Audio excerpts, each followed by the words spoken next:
After selling half of my brain online, I no longer have the ability to form long-term memories. I keep notes on myself to remind me of who I am. I'm a jank player. Okay. Memento? But how could it possibly compete with Snake Eyes Fiendsmith? What? No!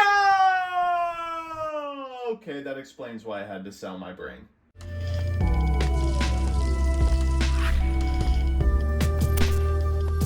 Good afternoon, jank enthusiasts. I'm MBT, and this is 10-minute testing. Whew! I was sure we weren't going to be able to play anything but Snake Eye mirrors until after the ban list, but lo and behold, we've got options. While Snakes is clearly the best deck, it also does have rivals. And today, we're going to look at one that made a splash during the WCQ season. Presenting Memento. It's a dick. So here's the list from Jonathan Williams at the NAWCQ.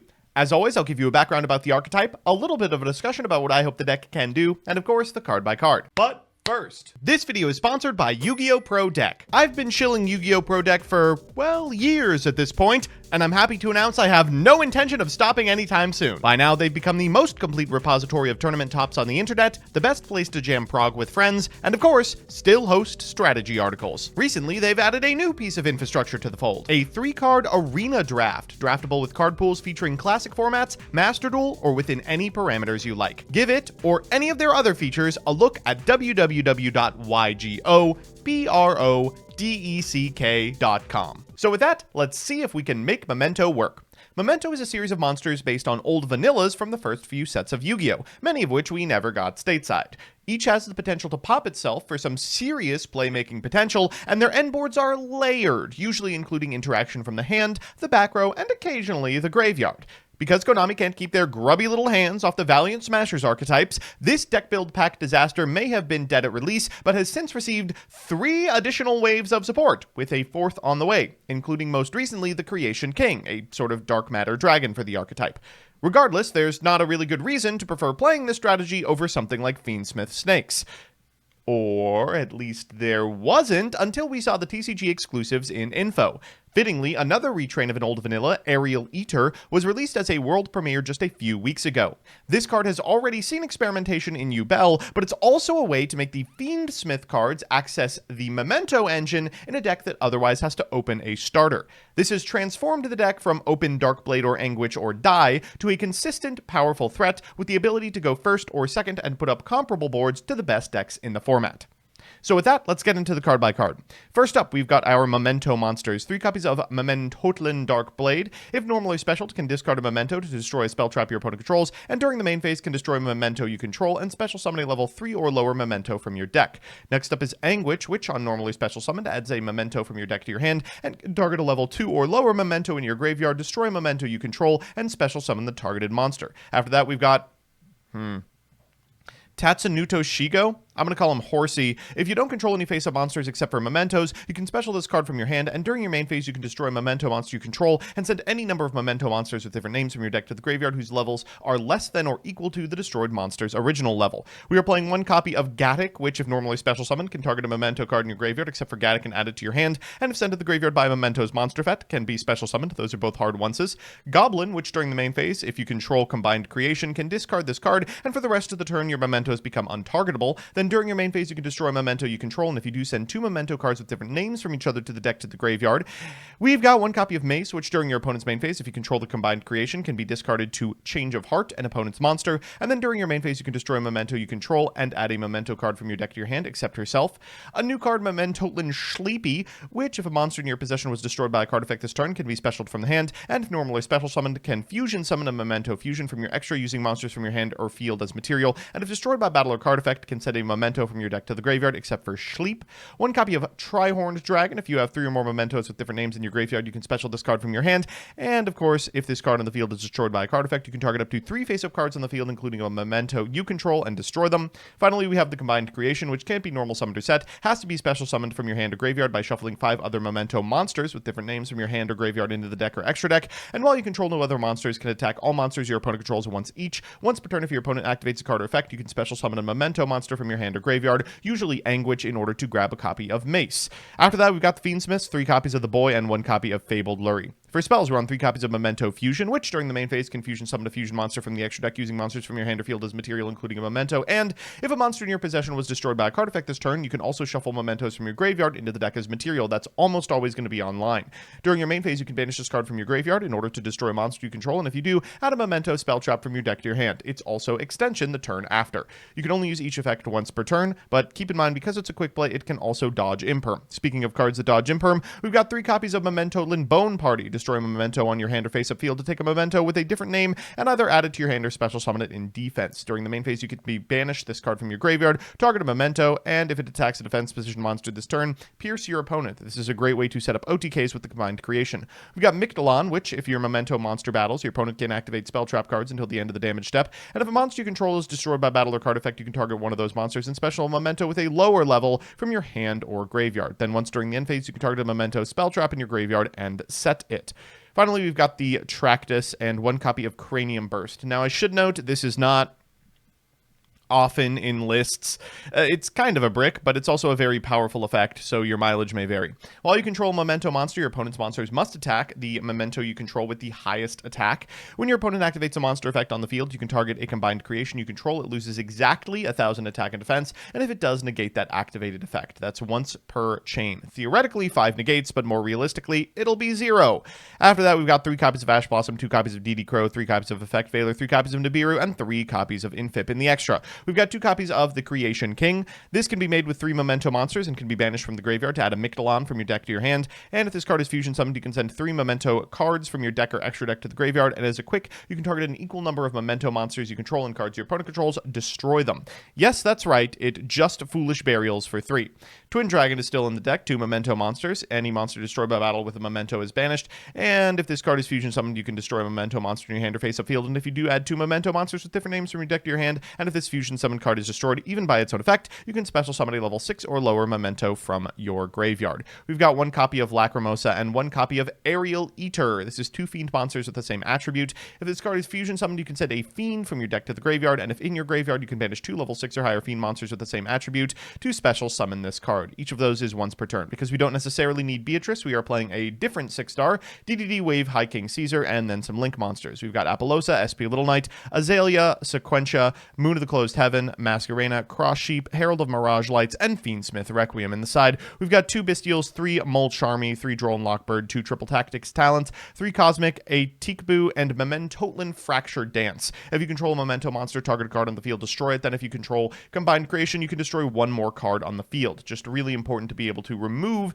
fields from boards that don't necessarily care about the effect of Cranium Burst. So with that, let's jump into the games. Our first match is up against Raid Raptor, and God, I missed that beautiful week when we thought this was like the 4th best deck. Anyway, we've opened pretty well. Let me show you what this deck can do. We're going to begin with a copy of Anguish. Anguish is going to get the Horsey, and Droll and Lockbird usually is quite strong against this strategy, but as you can see, we have drawn Mictolon, which is the card that we absolutely need to play through Droll. We're going to go for Gaddock into Sleepy here, Sleepy effect, in order to make Moon of the Closed Heaven, and it's Fiendsmith time. Requiem for Fiendsmith, and then we'll go into a copy of Sequence. Have you seen this combo before? 2 of those bad boys going back to the extra for a Lacrimosa. That'll summon back the Fiendsmith. Here we can activate Mictolon, and then activate Mementolan Fusion in order to get a couple of those guys back in the deck for a combined creation. We'll trigger the effect of the Creation King in order to send 3, including a Creation King, before we Bone Party for a Goblino. We'll activate the effect of the Mictolon, targeting the Creation King to bring back the Horsey so we can make an Apollosa, before we go for Fiendsmith summoning itself, and overlay for a copy of Wave High King Caesar. Finally, we'll commit to the Memento part of the deck, using the effect of Goblin, and then finally the effect of Creation King in order to summon it back from graveyard, then proceeding to the end phase and triggering the effect of the Mictolon to set the Cranium Burst. You can see we've got the Cranium Burst, the Fusion, the combined creation will turn into a Change of Heart, the 3-mat Apo, and the Wave High King Caesar. Our opponent's going to go for Bloom Vulture, which will negate, then they'll go for Noir Lanius, and, of course, this extender here. We will go for Wave High King Caesar into the Raider's Knight to get it off the field, and they'll pass turn. Should just be a hop, skip, and a jump to lethal from this position.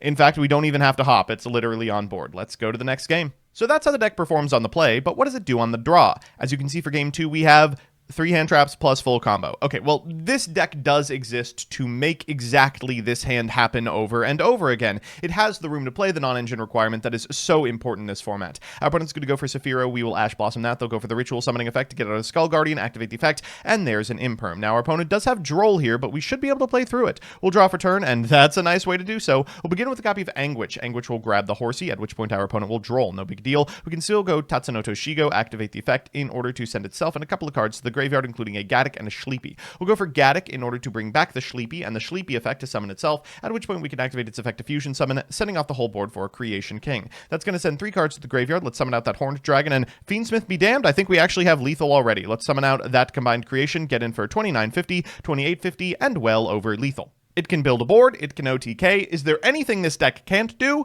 Well, for Game 3, we're playing against meta, so let's see if it can beat the best deck in the format. Here, Fiendsmith Snake Eye. It's time for our best of 3, and our opener looks pretty good. You can see we have a piece of targeted negation, very important, as well as an Ash Blossom, which could theoretically check a Diabellstar. We're going to go Valor against our opponent's Ash, at which point they'll go for Diabellstar, activating its effect for an OSS, which we will fire the Ash for. Thankfully, no Fiendsmith lurking in our opponent's hand, so they're forced to pass here. We'll draw for turn, and even though we have 2 pair, we should be able to do this. We'll begin with a copy of Darkblade. We'll activate the effect of the Darkblade for the Anguish, activate the effect of the Anguish for a Horsey, summon the Horsey, and walk directly into an Ash Blossom. This is the optimal Ash for our opponent, but we're still completely fine. Because we began with Darkblade, we can activate the bonus effect of the fusion to go into Twin Dragon, and Twin Dragon effect in order to pop itself and grab a couple of cards to hand. We'll activate the effect of the Twin Dragon for the Darkblade, then the Sleepy to summon itself, at which point we can go Sleepy in order to make combined Creation King. We'll activate the effect to send 3 to the graveyard, including a Creation King and a Gaddock, then we'll activate both the Gaddock and the Creation King to get a copy of Mictolon and itself. We'll go into SP Little Knight, and then 5 back into the deck for the big boy. This should be lethal, actually, if I am reading correctly. We'll go direct with this copy of Creation King. Our opponent will go for the graveyard effect of Diabellstar. You don't see that activated often, but we still should be good because we can go Creation King and pop our opponent's monster. We can activate the effect of the Mictolon to bring back this copy of Darkblade and get in for 18, 5k, and 16. Woof. So it's time for Game 2, and another banger opener. A copy of Mulcharmy, a Nibiru, and an Ash Blossom alongside full combo. Our opponent's hand looks pretty good as well, unfortunately. We're going to begin with the Charmy and walk into an Ash Blossom. Okay, we have to play Yu-Gi-Oh! Today. They're going to begin with a Diabellstar in order to set an OSS. They'll go OSS here, and we will Ash it. Unfortunately, one of the last 2 remaining cards in hand is Bonfire into a Snake Eye Ash. This is full combo, but we do have the Nibiru, so we will fire it at our earliest possible opportunity. They're going to go for Poplar here in order to go ahead and grab the field spell for a copy of the Snake Eye Diabellstar. They will send to the graveyard for an Oak, then activate the effect of the Oak, bring back the Ash. That's 5, so we'll fire off the Nibiru here to get everything off the board and leave them on a copy of the Poplared back Snake Eye Diabellstar. They're going to use that effect in order to set the Oak and then link these 2 off for Masquerena, forcing us to either go to battle phase or extend into an Oak that can transfer into an Apollosa. Well, I will take the battle phase, and then we'll go for the Lurie we rip off the top. They're going to go for the effect of their field spell into Oak, into Ash, into Ash, into Ash. I'm a little confused as to why they don't go Poplar here until I see what's lurking. We go for the effect of the Requiem into the Fiendsmith, into Skill Drain. Okay, pretty important to ensure that you're going to have Ash if you're just going to send that to the graveyard. Here's a fun interaction that we get to see all format. Ash, send the Skill Drain. They'll normal summon an Ash in order to activate its effect and grab Poplar. They'll summon the Poplar, and from here it should just be smooth sailing to lethal. They'll go Poplar effect in order to reset this copy of Snake Eye Diabellstar and Hita into a copy of Ash, into a Promethean, into an Ash, into a Raging Phoenix, into a Zealantis effect in order to banish the board and bring it back face down. Oak, Flamberge, Zealantis, and guess what? Oak hasn't triggered either, so they're going to go Oak, bring back Ash, and Promethean, target the face down monster. We are very dead. They're going to go for the Raging Phoenix effect and proceed to combat. Unfortunately for us, we do not have the follow-up Nibiru, so I guess we are going to Game 3. So it's time for that all-important Game 3, and oh, thank God, it's as good as it could possibly get. Our hand looks very good, and our opponent does not have any interaction. This is one of those grips that could potentially lose to like 1 or 2 really well-placed pieces of interaction, but with 0 in the opponent's grip, we should be able to do it. We'll lead Horsey, and then Horsey send Gaddock to cycle back the Anguish, and Anguish effect in order to grab a Sleepy. We'll activate the effect of the Sleepy, summoning itself, then we can activate the effect of the Sleepy to send half the board to the graveyard for a Twin Dragon. We'll pop the Sleepy, and then trigger the effect of the Sleepy in graveyard in order to send a Fusion, then Fusion effect in order to pop the Twin Dragon Dragon effect in order to summon back the Anguish. We'll go Memento Infusion in order to take 3 of these bad boys and put them back in the deck for the Creation King. We'll activate the effect of the Creation King, sending a Creation King, among others. We'll activate the effect of the Creation King, and then we can activate Mictolon. From here, we can activate Anguish, targeting this copy of Mace, and then, of course, we can activate Mictolon to bring back the Gatic. We'll go for the Mace here in order to pop itself and grab a Fracture Dance before we go Tractus for a Lurry. Lurry is going to summon itself, and then from here, we can go to the Fiendsmith half of the deck. Fiendsmith to Fiendsmith, and we will make a Sequentia. The Sequentia is going to shuffle back a couple of these bad boys for the Lacrimosa, and Lacrimosa in order to bring back the Fiendsmith. From here, we can go for an Apollosa, and finally use the Fiendsmith effect to summon itself to end on a copy of Wave High King Caesar as well. Finally, we're going to Bone Party, pitching the Creation King for a Goblino, then activate the effect of the Goblin in order to send a couple of cards, then shuffle a lot of those back into the deck so we can summon back out the Creation King, set this Fracture Dance, and pass back to our opponent with 2 hand traps in our grip. We'll set the Fusion, and good luck to them. Now, they do have a lot of extenders, so maybe they'll begin with an Ash. We'll let this go. They're going to go for the effect of the Poplar in hand, and that's probably worth a combined Creation activation into Gatic. At point of resolution, they're going to activate Poplar as CL1. We have to let it go because we want a Gatic in order to get our Mace, so we have a change of heart. They will go for the effect of the Divine Temple of the Snake, and I think that's probably a pretty good point to activate the Creation King. We'll go Mictolon here, targeting the Creation King as well as the Gatic, so we can summon back the Gatic and the Anguish here in order to grab the Goblin we shuffled back, which we can then activate so our monsters can't be targeted. They'll go for Anima here. That's going to force out both an activation of the Apollosa on the Poplar and an activation of the Apollosa on the Anima. Really high value before they go for Wanted. Next up, they're going to go Wanted, pitch a Bonfire. They'll go for the effect of the Diabell Star, also worth an Apollosa. We'll go to SP Little Knight, targeting this copy of Wave High King Caesar, and now we are pretty close to having to use the cards in our hand. They're going to go for Tractus, pitching this Lurry, summoning back the Lurry, and then we'll go for the base, taking the Lurry because we don't want to have to deal with the Fiendsmith. Finally, they're going to go for a copy of OSS, to which we will reveal we had the Ash the entire time. Whew, all of this, but still not sufficient to break our board. A Nibiru lurking in the wings, and a quick win off the best of 3. So we're back with the deck, and I'll admit it, that was just about as good as the best of 3 could have possibly gone. Let's do the pros and cons. First, the pros. 1. The Fiendsmith cards provide a huge boon to the deck, giving it a much higher ceiling with Caesar and Apo and IP, but with the addition of the TCG exclusive Aerial Eater, allows it to become a bridge to accessing Mementos. Aerial Eater can send Goblin, and then you can revive Goblin with Cross Sheep to do Memento combos. 2. The end board of the deck provides a huge variance of interactions compared to other Fiendsmith decks. Not only just Caesar and Apollosa, but also the targeted pop from Creation King, the targeted steal from Mace, and the trap that provides up to 5 field monster negates. And 3, both the engines are fairly compact, so you do have a huge amount of room for this format's non-engine requirement. And the cons. 1. Shifter. The entire deck revolves around summoning and shuffling resources back into the graveyard, so Shifter does completely crush any chance of making a reasonable play. And on that note, 2, things like DD Crow and Bestials are also prominent and can shut off your engines if well timed. Finally, 3, Nibiru is a problem. The Memento half of the deck has to severely lower its ceiling to play through Nibiru. It can be devastatingly timed, leave you on nothing, and the Fiendsmith part of the deck does help, being able to force out a Nibiru before starting plays or extending afterwards, but it still is a looming threat that absolutely decimates these dead boys. Overall, while the deck is no Fiendsmith Snake Eye, you'd better not forget it this format. So that's that. These 10-minute testings are subsidized by, and occasionally suggested by, my patrons. So I'm going to rattle off the names of some of the higher tier ones right now. Thank you all so much. Without you, this wouldn't be possible. Slifer274, Elena Tincher, Alex Perea, Allison Elliott, Ali, Brett Henry, Canner, Seaweed, Darkmaster Zork, Derpin Dragon, Devin Senpai, DJ Elefante, FPS Lord Derp, Gravity, John Piet, Juan Cruz Avila Zati, Night Mary, Legal Rights, Lockstone, Luis Hernandez, Master of Faster, Matthew M. Derezzo, MBT Play Medolce, Mike Carlotti, N54 Lionheart, Nebula Yu-Gi-Oh!, Project Mercury, Rose Lapine, Troy Says By Erasure is Gay, Vincent Storm, Who's Nick, Wonder Waffle, Your Pot of Greed Does What, and Yuki.